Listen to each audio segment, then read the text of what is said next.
Hello friends, आपका फिर से एक बार बायो के क्लास में स्वागत है। इससे पहले मैंने आप लोगों को बताया हुआ था न्यूट्रिशन के बारे में। मैंने आपको बताया था कि न्यूट्रिशन जो होते हैं वो दो प्रकार के होते हैं, ऑटोट्रॉपिक न्यूट्रिशन और हेटरोट्रॉपिक न्यूट्रिशन। ऑटोट्रॉपिक यानी जो अपना पोषण स्वयं कर लें, और हेटरोट्रॉपिक का मतलब होता है जो अपने फूड सब्सटेंस के लिए जो होता है दूसरे के ऊपर डिपेंड होते हैं, हम उनको हेटरोट्रॉपिक न्यूट्रिशन के अंतर्गत पढ़ते हैं। तो आज हम बात करने वाले हैं हेटरोट्रॉपिक न्यूट्रिशन के बारे में। तो हेटरोट्रॉपिक न्यूट्रिशन का मतलब क्या होता है? हेटरोट्रॉपिक न्यूट्रिशन का मतलब होता है कि ऐसे ऑर्गेनिज्म जो अपने फूड के लिए किसी दूसरे जीव के ऊपर जब डिपेंड होते हैं, ऐसे सारे जीवों को हम हेटरोट्रॉप्स के नाम से जानते हैं। तो हेटरोट्रॉपिक न्यूट्रिशन को सबसे पहले हम लोग देखें।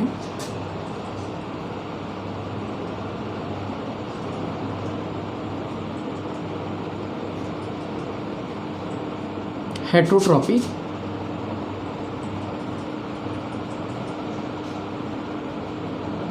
न्यूट्रिशन।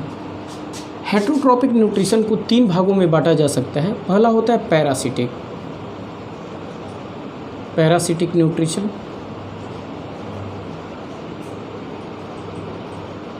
Parasitic nutrition. दूसरा होता है सैप्रोफिटिक न्यूट्रिशन। Saprophytic nutrition. और लास्ट होता है होलोजोइक न्यूट्रिशन। Holozoic nutrition. तो चलिए सबसे पहले हम लोग बात करने वाले हैं आज पैरासिटिक न्यूट्रिशन की। पैरासिटिक न्यूट्रिशन का मतलब क्या होता है? पैरासिटिक न्यूट्रिशन का मतलब होता है जब कोई ऑर्गेनिज्म किसी लिविंग ऑर्गेनिज्म के बॉडी के ऊपर या उसके अंदर रह करके जब वो अपने न्यूट्रिएंट सब्सटेंस को इनटेक करता है, यानी जब वो फूड को प्राप्त करता है, ऐसे सारे जीव जो होते हैं वो पैरासाइट कहलाते हैं। और ये सभी जीव जो होते हैं वो पैरासिटिक न्यूट्रिशन के अंतर्गत आते हैं। यानी हम बोलेंगे those organisms which live on और inside other living organism, they are called parasites. And parasites intake the food from the host cell. जो पैरासाइट होते हैं वो होस्ट सेल से जो होते हैं अपने फूड को इनटेक करते हैं। जैसे देखिए, जो पैरासिटिक न्यूट्रिशन होता है इसमें दो जीव आ जाते हैं। एक कौन होता है? पैरासाइट, यानी जो फूड को इनटेक करता है। और किससे फूड को इनटेक करेगा? होस्ट सेल से। तो वास्तव में पैरासिटिक न्यूट्रिशन जो होता है यह इसमें दो ऑर्गेनिज्म होते हैं। एक कौन होता है? पैरासाइट, और दूसरा होता है होस्ट सेल। तो पैरासाइट का मतलब क्या हुआ? जब कोई जीव जो होता है किसी दूसरे जीव के ऊपर डिपेंड हो तो ये क्या हो जाएगा? पैरासाइट हो जाएगा। और वह जीव जो फूड सब्सटेंस को प्रोवाइड करा रहा हो, किसको? पैरासाइट को, तो वो जो होगा होस्ट सेल होगा। तो इसमें हम ये ध्यान देंगे कि कौन जीव जो होता है किसको फूड को प्रोवाइड करा रहा है। तो जो फूड को प्रोवाइड कराता है वह होस्ट सेल हो गया, और जो फूड को इनटेक करता है वह जो है पैरासाइट होता है।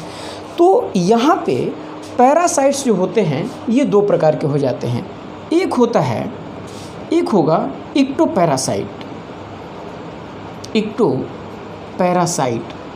और सेकंड होता है इंडोपैरासाइट।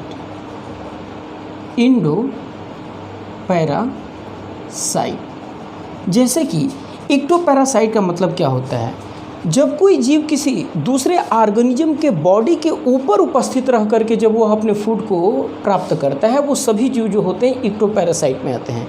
यानी जैसे कि हम मॉस्किटो की बात कर लें या फिर हम लीच की बात कर लें, तो लीच और जो मॉस्किटो या लाइस जैसे जो ऑर्गेनिजम्स होते हैं ये क्या करते हैं कि ये अपने फूड को किसी दूसरे जीव के ऊपर रह करके वो फूड को प्राप्त करते हैं। तो ऐसे सारे जीव जो होते हैं इक्टोपैरासाइट के अंतर्गत आते हैं। जैसे मान लीजिए लीच हो गया, ठीक है, या सपोज कर लीजिए हम कैस्केटा की भी बात कर लेते हैं।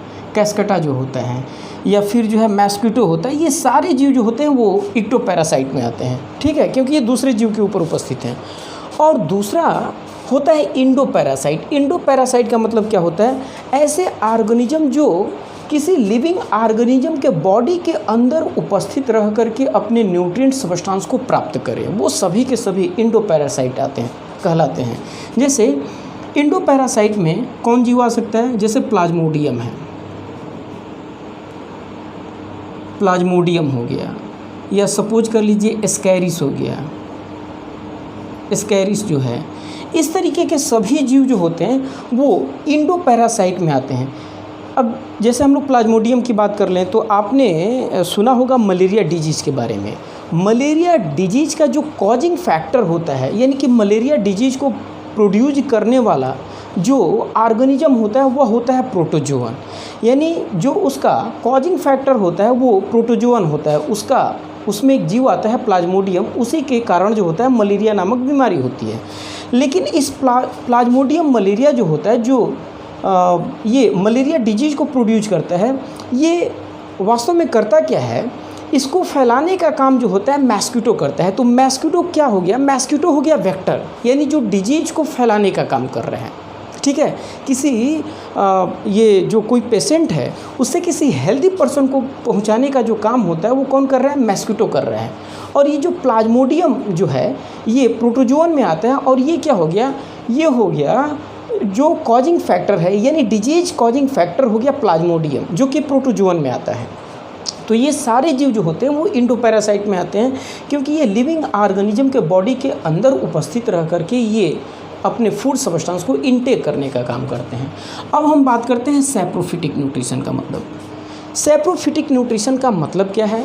सैप्रोफिटिक न्यूट्रिशन का मतलब ये हुआ कि ऐसे सभी ऑर्गेनिजम्स या ऐसे सारे जीव जो अपने न्यूट्रिएंट सब्सटेंस को मरे हुए जीव जंतुओं से प्राप्त करते हैं, यानी हम ये कहेंगे कि those organisms which derive their food from dead and decaying plants and animals body, those organisms are included in saprophytic nutrition. यानी ऐसे सारे जीव जो अपने न्यूट्रिएंट सब्सटेंस को जो है मरे हुए जीव जंतुओं से प्राप्त करते हैं, डेड और डिकेइंग जो सड़ गल रहे हैं जो पदार्थ, उनसे जब ये भोजन को प्राप्त करते हैं तो उनको जो है हम सैप्रोफिटिक न्यूट्रिशन में रखते हैं। जैसे अब सैप्रोफिटिक न्यूट्रिशन में आपने नाम सुना होगा फंजाई का। इस फंजाई में आने वाले जो जीव होते हैं, जैसे कि यीस्ट हो गया, या आप सपोज कर लीजिए मशरूम हो गया, या मॉड्स की हम बात कर लें, मशरूम जो है, मशरूम, ये सभी के सभी ये सैप्रोफिटिक न्यूट्रिशन में आते हैं। कुछ बैक्टीरिया भी इसमें चले आते हैं, यानी बैक्टीरिया भी जो होते हैं ये सैप्रोफिटिक न्यूट्रिशन में आते हैं, क्योंकि ये भी जो है जो डेड और डिकेइंग प्लांट्स और एनिमल्स जो ऑर्गेनिक मटेरियल्स होते हैं उनसे ये अपने फूड को इनटेक करते हैं। तो हम ये देखेंगे कि जो सैप्रोफिटिक जो ऑर्गेनिज्म होते हैं ये हमारे इन्वायरमेंट क्लीनर के भी रूप में वर्क करते हैं, यानी हमारे इन्वायरमेंट को क्लीन करने का काम, उसको साफ़ करने का काम जो होता है ये सैप्रोफिटिक न्यूट्रिशन में आने वाले ये सैप्रोफाइट्स करते हैं। क्यों करते हैं? क्योंकि कहीं पर भी यदि कोई एनिमल बॉडी है या कोई प्लांट बॉडी है तो आपने देखा होगा कि कुछ समय के बाद या कुछ दिनों बाद जो होता है वह वहाँ से जो होता है डिसअपीयर हो जाता है। तो ऐसा इसलिए हो पाता है कि वे उस कॉम्प्लेक्स फूड मटेरियल को सिंपल सॉल्युबल फूड सब्सटेंस में उसको कन्वर्ट करके उसको वहाँ से डिकम्पोज कर देते हैं, और ये क्या करते हैं, ये जो है ये उसको जो है पूरी तरीके से समाप्त कर देते हैं। अब हम बात करेंगे होलोजोइक न्यूट्रिशन की। होलोजोइक न्यूट्रिशन क्या होता है? होलोजोइक न्यूट्रिशन का मतलब होता है कि जब किसी ऑर्गेनिज्म के द्वारा सॉलिड फूड मटेरियल को इनटेक किया जाता है और वह solid food material complex food molecule से सिंपल सॉल्युबल फूड मॉलिक्यूल में डाइजेस्टिव जूस और एंजाइम की सहायता से ब्रेक किया जा रहा हो और एनर्जी यदि वहाँ से रिलीज होती है, वह होलोजोइक न्यूट्रिशन कहलाता है। यानी हम ये बोलेंगे कि when an organism intake solid food material and that solid food material broken down from complex into a simple soluble food molecule with the help of digestive juice and enzymes and release the energy, that type of nutrition is called holozoic nutrition। तो वह जो होता है जब कोई जीव जो है किसी सॉलिड फूड मटेरियल को इनटेक करता है और डाइजेस्टिव जूस और एंजाइम की सहायता से कॉम्प्लेक्स फूड मॉलिक्यूल को सिंपल फूड मॉलिक्यूल में ब्रेक कर दिया जाता है और जो एनर्जी वहाँ से रिलीज होती है, हम उसी न्यूट्रिशन को होलोजोइक न्यूट्रिशन के अंतर्गत रखते हैं। अब होलोजोइक न्यूट्रिशन में लगभग जो मोस्टली जो सारे जीव होते हैं ये शामिल होते हैं। जैसे हम यदि प्रोटोजोन में आने वाले जो माइक्रोस्कोपिक ऑर्गेनिज्म की बात कर लें, जैसे अमीबा है, या फिर आप जैसे आप रख सकते हैं क्रो है, या डॉग है, कैट है, या फिर यहाँ तक कि जो ह्यूमन बीइंग है, हम लोग भी होलोजोइक न्यूट्रिशन में ही शामिल होते हैं। तो यानी कि एक माइक्रोस्कोपिक ऑर्गेनिज्म से लेकर के एक जो वेल डेवलप्ड इंडिविजुअल्स जो हैं, तो ये सारे जो वेल डेवलप्ड इंडिविजुअल हैं या फिर जो इस तरीके के मल्टी सेलुलर जो ऑर्गेनिज्म होते हैं, ये सभी के सभी होलोजोइक न्यूट्रिशन में आते हैं। यदि जो है वह क्या कर रहे हैं कि उस कॉम्प्लेक्स फूड मॉलिक्यूल को ब्रेक करते हुए डाइजेस्टिव जूस और एंजाइम की सहायता से इसको जो है एक कॉम्प्लेक्स स्टेप में इसको ब्रेक करने का काम करते हैं। तो ये सभी होलोजोइक न्यूट्रिशन के अंतर्गत आते हैं। ठीक है, तो इसमें ध्यान में रखिएगा, चाहे वह ह्यूमन बीइंग हो या फिर डॉग हो या फिर कैट हो, या सपोज कर लिए कि बर्ड्स हैं या क्रो है, इस तरीके के सारे जो है जीव होलोजोइक न्यूट्रिशन में आते हैं। तो होलोजोइक न्यूट्रिशन यह 5 चरणों में जाके कंप्लीट होता है, यानी holozoic nutrition is completed by 5 step. जो फर्स्ट होता है वो होता है हमारा इंजेशन। सेकंड क्या होता है, ये होता है डाइजेशन। और थर्ड होता है एब्जॉर्प्शन। और फोर्थ होता है एसिमिलेशन।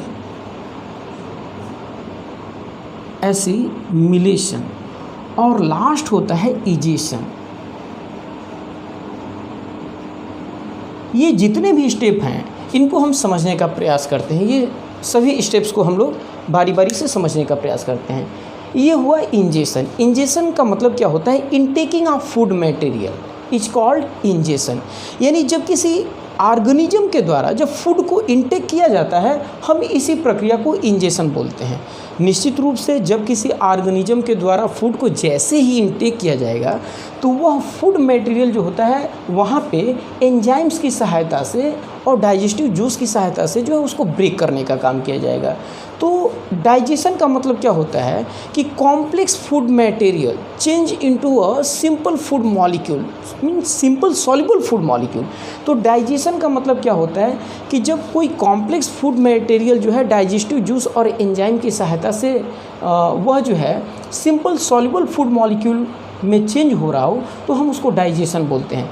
तो जब इंजेशन होगा तो ठीक उसके बाद जो होता है डाइजेशन की प्रक्रिया होती है, क्योंकि डाइजेशन यही कहता है कि कॉम्प्लेक्स फूड मॉलिक्यूल वहाँ पे जो है सिंपल सॉल्युबल फूड मॉलिक्यूल में जो है डाइजेस्टिव एंजाइम्स की सहायता से वो ब्रेक कर दिए जाएंगे। इसके बाद होता है एब्जॉर्प्शन। अब जब डाइजेशन की प्रक्रिया होगी तो वहाँ पे एनर्जी रिलीज होगा, और यह एनर्जी जो होता है ऑर्गेनिज्म के बॉडी सेल्स के द्वारा उसको क्या किया जाएगा, कंज्यूम किया जाएगा। तो हम ये बोलेंगे कि after the digestion process when the energy is produced in organism body, then this energy is consumed by the body cells of organism, that process is known as absorption. यानी जब एनर्जी जो होगी प्रोड्यूस होगा और उस energy को जब कोई ऑर्गेनिज्म अपने बॉडी सेल्स के द्वारा यानी कि अपने टिश्यूज के द्वारा जब उसको एब्जॉर्ब करेगा, तो हम इसी प्रक्रिया को एब्जॉर्प्शन के नाम से जानते हैं। इसके बाद क्या होगा, निश्चित रूप से जब एनर्जी को वहाँ पे एनर्जी को जब प्रयोग किया जाएगा, तो ये एनर्जी जो होता है केवल उसी बॉडी सेल्स तक वहाँ पे उपस्थित नहीं रहेगा।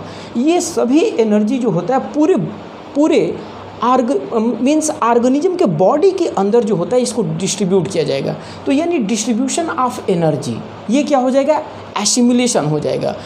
तो एब्जॉर्प्शन के बाद इस एनर्जी को जो होता है जब बॉडी सेल्स जो होते हैं अपने लिए प्रयोग करते हैं, तो ऑल ओवर जो है ये एनर्जी को पूरे बॉडी ऑर्गेनिज्म के अंदर जो होता है इसको डिस्ट्रीब्यूट किया जाता है।